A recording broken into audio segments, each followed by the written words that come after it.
به نشست جانبی سودوین در 22 شورای اجلاس شورای حقوق بشر خوش آمدید. در این جلسه در مورد وضعیت حقوق بشر در رابطه با گروه‌های اتنیک در ایران صحبت می شود. یه چیزی رو باید اعلام کنم که در اینجا فیلم برداری و عکس برداری میشه. کسانی که مایل نیستن در فیلم و عکس باشن لطفاً اعلام کنن. با تشکر.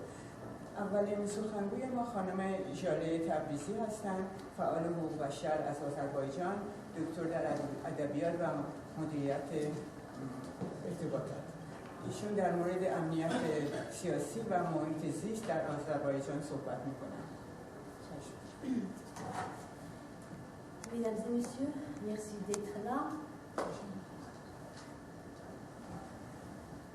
Le 11 août dernier, un séisme de 6,4 sur l'échelle de Richter a secoué l'Azerbaïdjan de l'Est. Ce tremblement de terre a provoqué la mort de nombreuses personnes et d'importants dégâts matériels. Selon le ministre de la Santé, le nombre de morts s'élève à 306, alors que, selon les secouristes sur place, plus de 1000 êtres humains ont perdu la vie. Dans les districts d'Ahar, Varzegan et Eris, plus de 600 villages ont été détruits à l'auteur de 50 voire 100%, et le nombre de sinistrés situerait autour de 80 000 selon la Croissant Rouge. Alors que les activistes attendaient du secours, la télévision nationale, le média le plus suivi en Iran, diffusait une émission humoristique. Il aura fallu attendre 18 heures pour qu'enfin ce média communique sur la catastrophe provoquant colère et vive critique. Il en a outre été rapporté que dans le zone sinistrée, les gardiens de la révolution islamique perturbaient le travail des bénévoles humanitaires en les arrêtant dans leur action et en faisant régner intimidation et la terreur. Voilà donc à quoi se résume la vision sécuritaire du gouvernement iranien sur une tragédie humaine d'une telle ampleur. L'explication d'un tel comportement aurait-il pour origine un sentiment de peur suscité par le peuple azerbaïdjanais à l'égard de la République islamique? Notons par ailleurs que le gouvernement a refusé les secours proposés par des autres pays, y compris des aides financières provenant des pays lui-même et du monde entier en bloquant les comptes bancaires. Des assistants sociaux spécialisés dans l'aide à l'enfance ainsi que des psychologues qui s'étaient rendus dans la région sinistrée ont été forcés de partir suite aux menaces proférées par le service de sécurité et de renseignement de la capitale provinciale de Tabriz. De même, les forces gouvernementales ont utilisé des véhicules anti-émeutes pour arrêter 35 activistes humanitaires bénévoles 6 juin, bien que certains détenus aient été libérés le vendredi 24 août 2012. Beaucoup sont encore en détention ainsi que certains condamnés à de longues peines de prison par le passé pour leurs activités pacifiques, culturelles et pour la défense des droits de l'homme. Nous pensons qu'une des raisons pour lesquelles le gouvernement n'a pas accepté l'aide humanitaire des autres pays est l'extrême misère de la région. Les journaux partagent d'ailleurs cette opinion puisqu'ils écrivent « c'est la pauvreté qui a tué cette population ». Selon la déclaration des services sociaux régionaux, 200 enfants ont perdu leurs parents. Parmi eux, 150 enfants ont perdu l'un de leurs parents et 50 ont perdu leurs 2 parents. En présence du racisme et de l'esprit discriminatoire de la République islamique, nous sommes inquiets du sort de ces enfants et des survivants qui n'auront pas des moyens de s'abriter à l'approche de l'hiver réputé rude dans cette région montagneuse. De plus, comment ces enfants seront-ils pris en charge lors de la rentrée scolaire, sachant qu'en Iran, la scolarité se fait obligatoirement en persan, faisant fi des langues maternelles?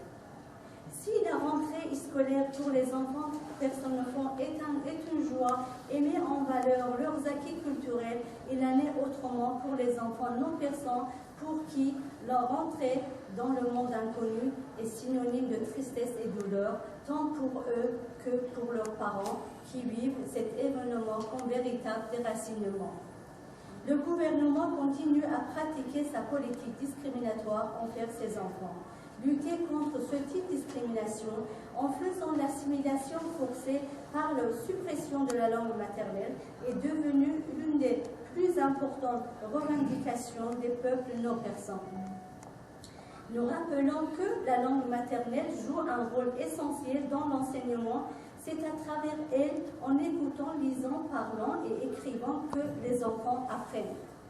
Dans son texte de 1953, page 41, l'UNESCO fait le constat suivant.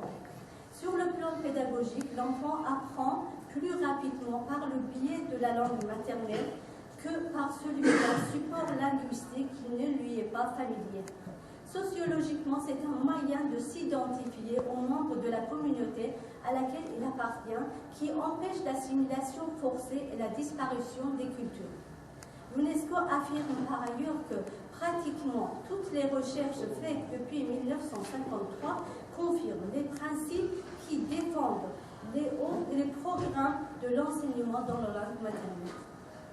Pourtant, avec l'officialisation de la langue persane, en 1925, l'éducation à la langue maternelle, c'est-à-dire nous aussi, turc azari, est interdite. Et depuis 33 ans, malgré les demandes massives de la population azerbaïdjanaise, la République islamique n'applique pas les principes, les 15e et 19e principes de la Constitution autorisant l'éducation de la langue régionale. Au contraire, les citoyens qui revendiquent leurs droits linguistiques sont emprisonnés et privés de leurs droits sociaux et civiques. Sur le plan environnemental, l'une des plus grandes catastrophes écologiques dans la région est l'assèchement progressif du lac Urmiye, situé au nord-ouest de l'Iran, entre l'Azerbaïdjan de l'Est et de l'Ouest, suite à la construction par la République islamique de 40 barrages sur toutes les rivières alimentant le lac. La conséquence directe de cette construction est la disparition programmée de ce lac, qui est pourtant le deuxième plus grand lac salé dans le monde et le plus grand au Moyen-Orient. Il y a 3 ans, les Azerbaïdjanais ont jeté un cri d'alarme sur le risque de tempête de sel dû à l'assèchement du lac. Leur inquiétude était fondée puisque l'expert d'une organisation iranienne de l'environnement a affirmé que si aucune action n'était menée immédiatement, le lac Urmiye sera complètement asséché dans les 3 prochaines années, détruisant la faune, la nature, et que le tempête répandirait le sel dans toute la région. Le programme des Nations Unies pour l'environnement a pourtant bien souligné l'importance de l'existence de ce lac. Je cite, le bassin versant du lac est une importante région agricole avec une population d'environ 6,4 millions de personnes. Environ 76 millions de personnes vivant dans un rayon de 500 km. Il est également à noter que le lac Urmiye est le seul lac au monde produire l'Artemia urmiyana, qui est en soi une source essentielle de protéines, mais aussi un pilier d'économie de la région. Malgré le risque qui menace une population de plus de 80 millions d'âmes, toutes les actions de protection environnementale sont restées vaines et depuis juin 2012, les tempêtes de sel sont commencées avec les conséquences que nous connaissons déjà au travers de la catastrophe de la mer d'Aral. Face à des situations humaines environnementales aussi douloureuses, nous demandons aux Nations Unies de faire pression sur la République islamique d'Iran pour qu'elle respecte ses obligations internationales en veillant notamment à la mise en place immédiate d'un service de secours lors des désastres tels que le séisme du mois d'août dernier, d'organiser de toute urgence une conférence internationale pour débattre des solutions pour le sauvegarde de la lac Urmia, de mettre en place sous son étroite surveillance un groupe international et indépendant d'experts et de créer un centre de recherche international dans la région pour mener les études nécessaires afin de tenter d'éviter les catastrophes écologiques du lac Urmia. D'ores et déjà, dans le but de préserver les précieuses ressources naturelles de la région, nous préconisons l'ouverture immédiate des barrages pour libérer l'eau contenue, la mise en place de méthodes d'irrigation agricole, l'utilisation durable des eaux souterraines par la fermeture des puits illégalement creusés par certaines entreprises, l'acheminement de l'eau à courant élevé des rivières avoisinantes, par exemple des rivières d'Arax et Zabre, la filtration des eaux usées des villes au bord du lac, la libération immédiate et inconditionnelle, ainsi que la dépénalisation totale de tous les bénévoles ayant voulu apporter une aide humanitaire lors de tremblements de terre, de tous les activistes culturels et défenseurs de la langue maternelle en Azerbaïdjan, actuellement emprisonnés à Téhéran et dans plusieurs villes d'Azerbaïdjan, de tous les prisonniers arrêtés dans le cadre de protestations pour le sauvegarde du lac Urmia et pour la protection de la nature. Je vous remercie, mesdames et messieurs, pour votre attention.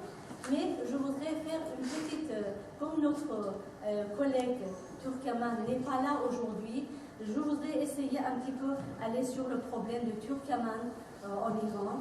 Je voudrais dire que les Turkmen sont environ de 2 millions en Iran.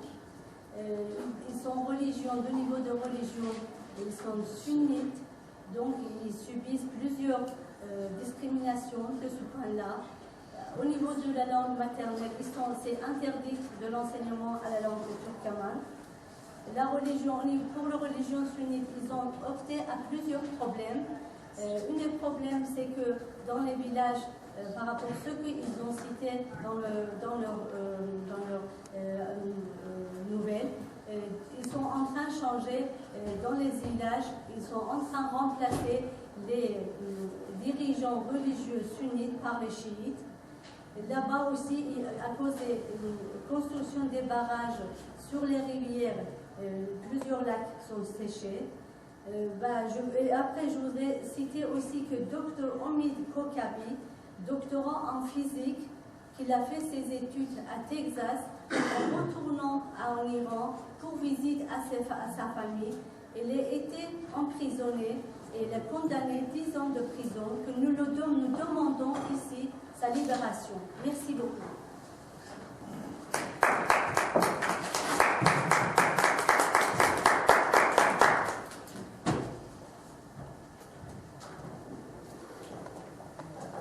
آقای ناصر محتشمی فعال حقوق بشر از بلوچستان در مورد دستگیری و تشدید کشتار غیرقانونی در بلوچستان ایران صحبت می‌کند.